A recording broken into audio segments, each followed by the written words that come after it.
Dot dot dot. Are you there? I need your help. Ash jerked up with a start. Shut up. Huh? Who's there? Silence hung for a moment. Yeah, sure. How are things? That's not a voice of a villain. Things are fine. I am fine, I think. Something happened. Ash looked around, desperately confused. Where were those voices coming from? Who's the girl? Were they talking about her? Girl? The one connected to you, currently listening in. What? Is this not supposed to be a three-way call? Spiraling stars! A distinct fuzzy silence fell. Spiraling stars? What kind of curse was that? One I should remember. Ash sat back up in her bed. Had she imagined it? No further voices came. As she lay back, sleep stole consciousness from her long before her mind could grasp any answers. Dun, dun, dun. Flowers growing. I am unfamiliar with any sort of long-distance communication magic, even among the documentation we have on Grey Mages. Though what we have is admittedly pitiably minor. Are you sure you didn't imagine it? You were pretty drunk. I'm always pretty, drunk or not. But I'm sure. Good response, Ash. Good response. I approve. Ash smirked. When I had left her, she was coherent enough that she should be able to distinguish the lines between reality and otherwise. When I asked you about this, Hector, I didn't mean for you to wake up Prude, and I certainly didn't intend for us to hold a meeting about it. But it seems you are having one. So we know that spells which affect an individual in a pair will often affect the other half of the pair, to a lesser degree. This effectively affects both, one far less than a full power spell, and the other only slightly less. Do you follow? Sure. I suspect that Ash's partner was under the effect of some sort of communicative magic. This would, unfortunately, provide credibility to the Grey Mage theory. Neither necromancers nor paladins have developed a means of long-distance communication, save for vague impressions through a pairing bond. Unfortunately, we really have no clear understanding of Grey magic. What's so special about gray magic? What is it? Thank you, Prude. You never learned about the cult of Grey Mages? They're an order of assassins? We never really studied their actual magics, though. What's so significant about them? They are either necromancers or paladins who have chosen to kill and remove various organs from their pairing partner, and implant them inside their own bodies. This grants them the ability to draw upon both wells of power, light and shadow. They use these combined powers to sustain their unnatural life, and animate the organs that would have otherwise died. Why would someone do something like that? Before now I was unsure. It seemed clearly a better decision to have two fully established mages drawing upon each well and combining efforts. But if they have communication, then apparently they are able to develop magics we cannot even begin to fathom. I mean that quite literally. I have no idea how a communication spell might work. I ask that you prevent me from pursuing it because I am quite convinced that walking that path would only lead to madness. Most likely. We already know what his response is going to be, so... I don't think you could get much worse than you already are, Heck. Thank you for the vote of confidence. I don't think that's a vote of confidence, dude. But sure. Why not? It was... Never mind. Sure, heck. We can help with keeping you sane. Besides, aren't you busy with the whole Phoenix Mark thing? Goddess protect me, you're right. I have to go. What? Ugh, you didn't sleep again. You haven't even changed from your wet clothes. I'm fine. Go change. That is, no business voice. You should probably go change. I need to. Prudence swung at Hector so suddenly neither he nor Ash had even the time to flinch. Even after the blow, Hector did not flinch. He merely stood, his cheek visibly swelling as time passed. Prude, did no one tell you how to handle situations? I will go shower and change, but I don't need to sleep yet. He turned to Prudence with wide eyes. Why don't you want me to research anymore? She wants you to go get some sleep before you go even more crazy. I can help. We're paired now. You have to start learning to rely on others. Particularly me. We can help. Prudence shot Ash a glance that asked more questions than the words alone could have. I'm okay, all things considered. Somehow a little rejection seems small compared to being paired to a gray mage. Yes, it wouldn't be fun to end up as the third heart. It would be quite crowded. We're also going to work on your tact. Oh, that would be nice. I need more of that. Yes, you do, Heck. Yes, you do. What? Yes, it wouldn't... I'm okay. I don't know what I just Oh, did. that would be nice. I need more of that. Okay. It's too easy to go back in this. The next day, the trio assembled at the door of the heads. Ash made an effort to place Prude between her and Hector. The man smiled with a familiarity that made her resentment roil in her stomach like an angry serpent. Now we have all agreed. Ash does the talking. Still don't understand why. I know more about it. Remember how we just said you have no tact? That might be why. You also enjoy the taste of your own foot. Hector blinked. No, I don't. Oh, Hector. Oh, no. Prude didn't even bother correcting him, instead opening the doors. Luciana was at her desk, clearly still at work. Zachariah leaned on the same desk, idle and unbusied. She turned to meet Ash's gaze. Good morning, Head Zachariah, Head Luciana. Ash? Luciana did not turn up from her work. Apparently she was occupied. Odd that, given the meeting had been scheduled the day before. Eyes over here, Miss Ashmar. You want special treatment? You convince me. Luciana looked up for a moment from her work. I will be listening, but I will trust my wife in this. Zachariah smirked. Of course, Mistress Heads. Ash shot a quick glance at Hector, making sure he made no move to speak. We need your permission to conduct experiments. Of course. You're welcome to perform your own experiments. You've been conducting exercises related to manipulation of plant matter, correct? A fascinating concept, given that standard magics, regardless of the circuit construction, have no effect on anything other than a true animal. Luciana conducted experiments on creating wood golems once. Ultimately, she chose steel for her primary golem. Zachariah gestured to the suit of armor mounted in the office. Ash was a bit taken aback to hear so much from Zachariah. She had never before been so open with Ash. In fact, to the best of her knowledge, she had never been so open with any student. It suddenly occurred to her, Ash was no longer a student. I'm afraid it's not so simple, Head Zachariah. Hector had explained his exact needs to her only minutes ago. He would need 2 students, both unpaired. Such a request could of course be reasonably granted. There was precedent. Hector had taught before, giving him a pair of students would be no great matter regardless of Zachariah's disdain for the man. The issue was the experiment itself, replicating the pairing ritual. Pairing outside of an organized and sanctioned pairing ritual was forbidden. Ash did not know why, likely simply an ancient taboo, but regardless, it was unlikely they would give permission to Hector again.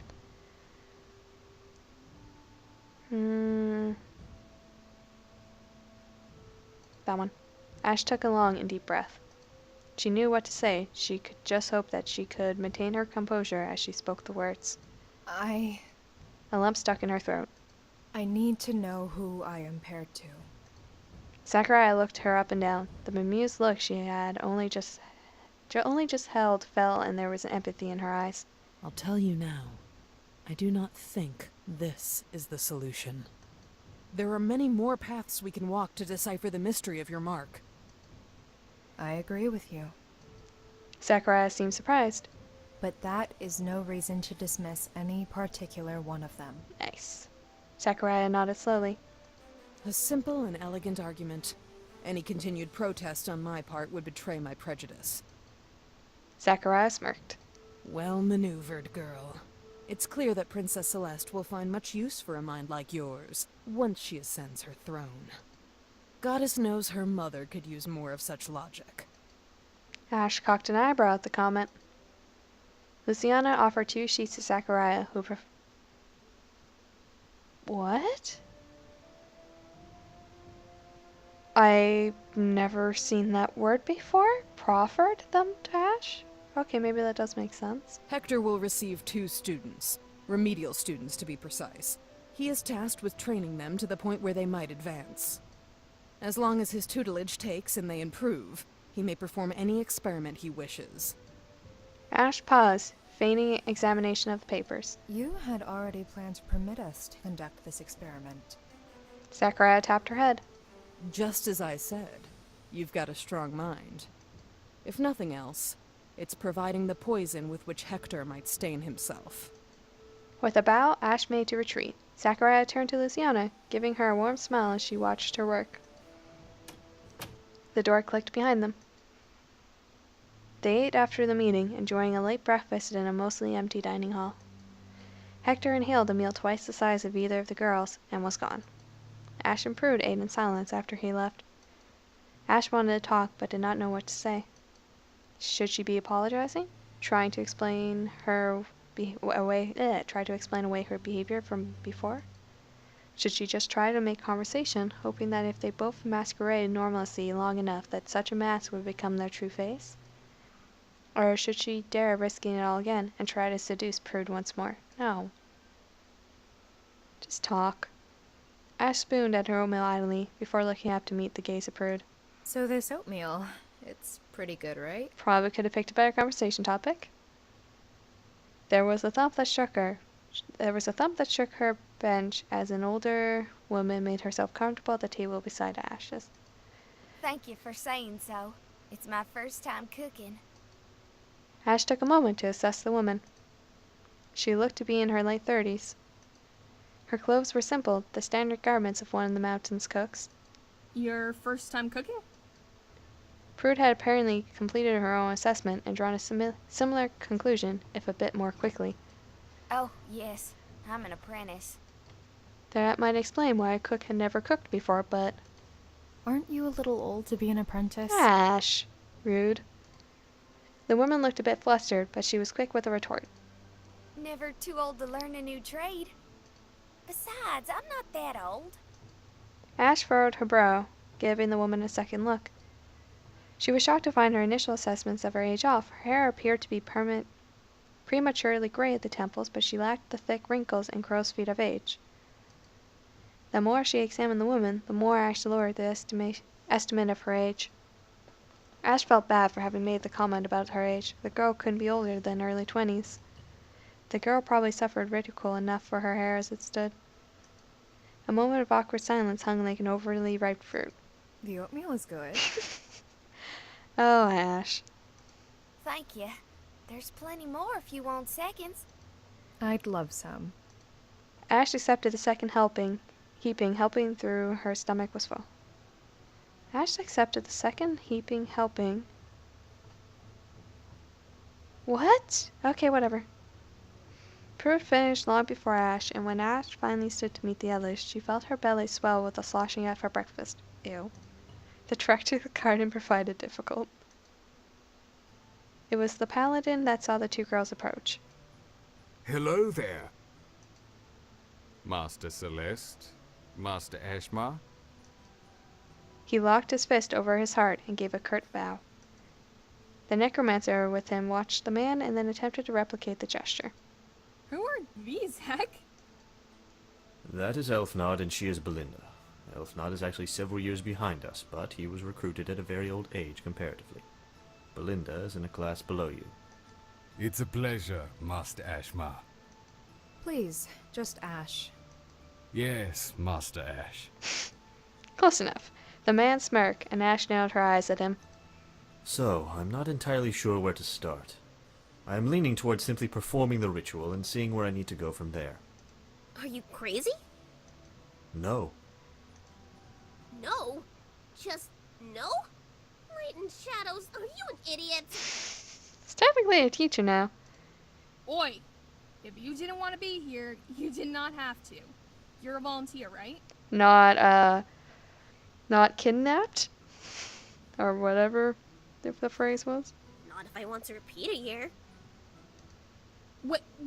You're making her repeat a year if she doesn't help? Prude shot Hector a withering glare. More that she proved herself completely incapable of performing a ritual spell, and as such the heads found her unsafe to advance to her final year. I had nothing to do with that. However, as was discussed, this experiment is essentially special tutelage that may provide her with a means to advance, as this is a ritual study. Don't over-exaggerate what they told you. I was offered the same opportunity to tutor students when I first became a teacher, so they will permit it if I can demonstrate she has acquired the requisite skill. And what about Elfnod? He's not even in the point in his training where he would have begun performing rituals. Do not concern yourself with my abilities, Master Ash. I pick things up quickly. What kind of an accent is that? I'm not from your country. I'm from a, very distant land. I understand that much. Where are you from? I'm afraid you'd be as likely to believe my story as were your heads. Okay. Introductions aside, let's begin. The pair looked at each other. I do not mean to question your judgment, Master Warlock, but doesn't the ritual need more than 2 people? No. Go ahead now if you would. Did you tell them how to do the ritual beforehand, like before we got here? Hector, are you just like, just do it. It's not that hard. I don't actually know the words. So, no, he has not. The words aren't actually important. They aren't? Oh yeah, he explained this to me yesterday. The words are just supposed to be a way of getting everyone to be focusing on the same thing. The spell itself is actually gibberish. Lovely. Ash felt embarrassed for not knowing this. She couldn't help but wonder how many graduates failed to know the secret. Shrugging, Elfnod dipped his head and raised his hands. Shimmering light began to pour from him. Excellent. Your abilities are far advanced for the time you spent here, old man. Now, go ahead, Belinda. Probably shouldn't call him old man, dude. In silence, Belinda raised her hand. A few moments passed and nothing happened. As more time passed, Hector looked around anxiously.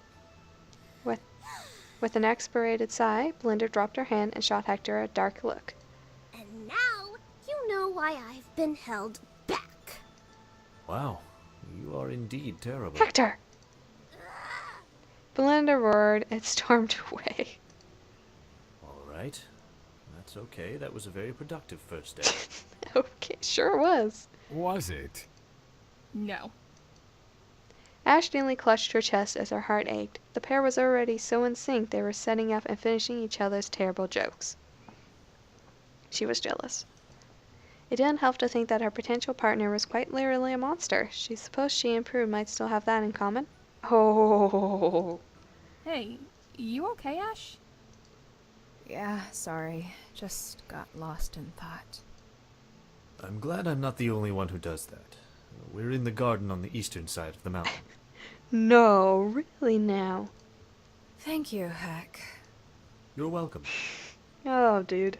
Do you want us to chase down Belinda? No, I cannot force her to participate, and pushing now may only push her away. Do you still need me then? No, you're free for the day, Grandpa. Thank you. Stop calling him that, Hector. Huh. I guess we have the rest of the day free, too. Goddess, I can't remember a time I did not have studies occupying my time. What are we going to do with ourselves? Pretty much what's been going through my head this week. Oh, we could do what I did and simply continue our studies. Good job, Hector. Good job. Yes, but you're a little bit, crazy. Subtly suggest another idea. Oh, but we've done so much of that recently. Perhaps something else? Maybe. He's just listening in like, can I go? Oh, don't worry, Heck. We've got plenty we can do. So I'm like, is he blinking? It was, Heck smiled and Prude returned the smile with an impressive warmth. Like, I knew these guys blinked, but I hadn't seen him blink yet. Ash failed to suppress a gag. Are you sure you're okay? You've been through a lot. You sound a little sick. Please, can we not have that discussion? This is simply tragic. Given all the business we had to deal with recently, it never even occurred to me that being forced to stay at the mountain could be so cruelly boring. I still suggest studying. My gosh, Hector. What, do you want to try to figure out how the communication spell works? No, Ash, bad idea. Hector's eyes began to twitch, so yes. No, not especially.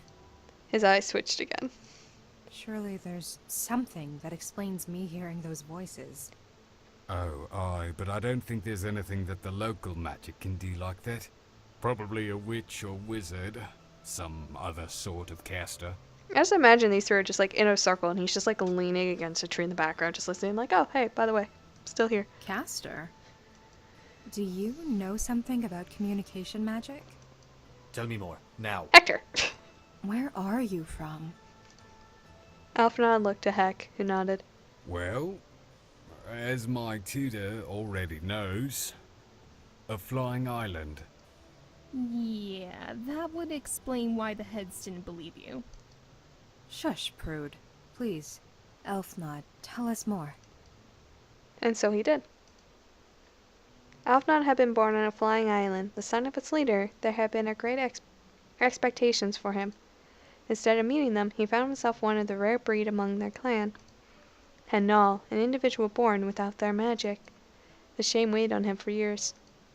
The weight finally grew too much. One day, when a close friend had died, lost to a fall off the side of the island, he chose the same fate, throwing himself over the edge. He had never expected to survive, let alone be found by the heads and informed of his ability. Ever since, he had trained with a passion and diligence that would put most other students to shame. If you survived, then maybe your friend also did, and maybe you should go and try and find him? Just saying. Whatever.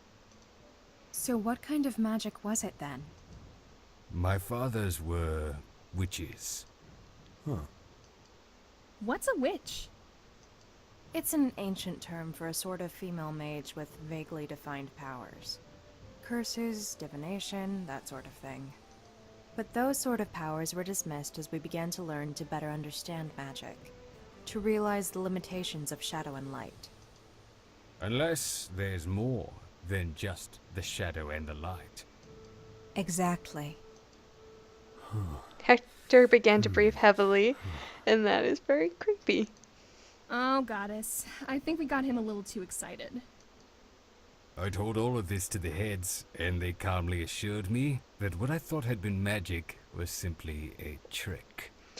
Right, because there would only be two, and any possible other magics is completely inaccurate. They didn't even bother trying to explain away the whole flying city thing. What about your friend? Thank you, Ash. Having survived myself, I'd like to think he's alive, but I couldn't imagine where he would be. Fair enough. How do you survive a fall from a flying island? Wasn't Lee a little ways off the ground? Snow, mostly, and, no. Yes, it's incredible. You need to... No. Hector made a gibbering noises of excitement. Yes. If there were any way the island were low enough to be seen, we would know about it. Hells, we might have found a way to it by now. It would have to be very high up, beyond our reach, for us to miss it. Sorry, Hector, but this isn't something we can hope to pursue. I wonder if a witch can participate in the pairing. Hector was almost in tears. You might want to check on your boyfriend. I think he's broken. You might need to press the reset button. Prue was instantly stained crimson. He's not. We're not like that. Or at least not yet. Prude. Ash flinched. Yet? Still, I think we should probably let him recover. Those aren't the eyes of someone who is sane. I must admit, it's nice to finally have people who believe me. Most think I am insane when I mention the island. Doesn't stop me from talking about it, though. Good. I have an amount of skepticism, but now we have to consider that the pairing might be directed skywards. I could be paired to a flying paladin or even a witch. Flying paladin. I like the idea of that. It's a far more comforting thought than being paired to a gray mage. Hey, maybe it's even a cute girl. Prudence winked at Ash, and Ash felt her cheeks grow warm. She certainly made it hard to get over her. So, I may know something that could entertain you. Oh?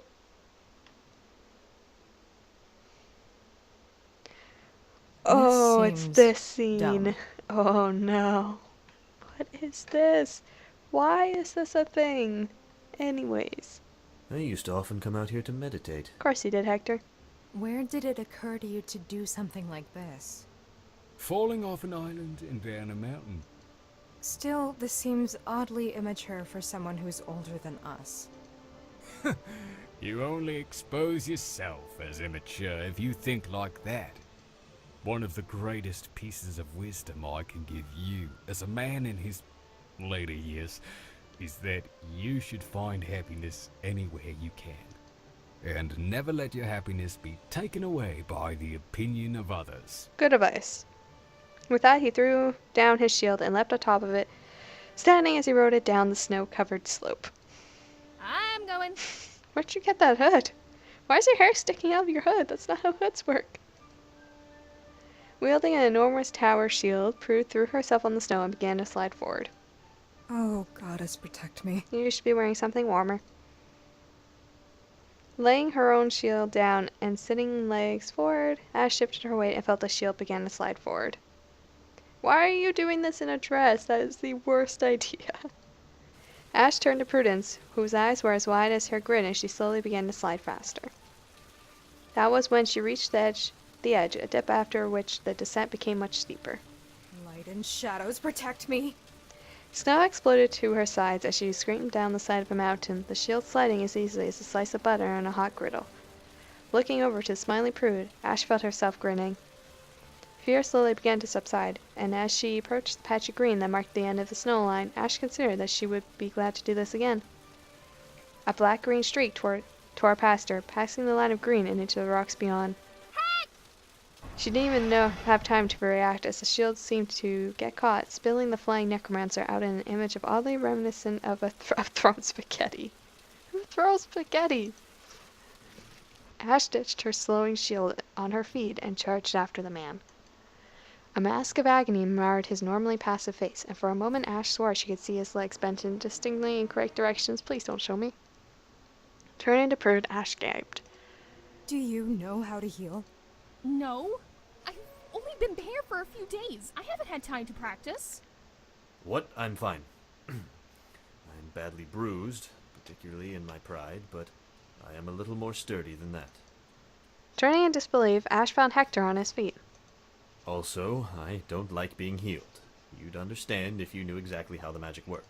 I think that's why I'm lucky to have been paired with a shielding specialist. Thank the stars in heaven you're okay. That crash looked monstrous. No, it's fine. I'm just not doing that again. Aye, you were flying. How much do you weigh? More than I care to admit. I think I'm going to go get a warm meal and perhaps read a book for my remaining activities today. I'll come with you. Do you need help walking? No, I'm fine. The two walked away, Hector hobbling only slightly, as one might expect from bruises following an awkward fall. I can't believe he's walking. I saw things bending in ways they shouldn't have and in places they shouldn't bend at all. You don't just walk after that. The man shook his head. Must have imagined it worse, but he's still a tough one. Yeah, tough.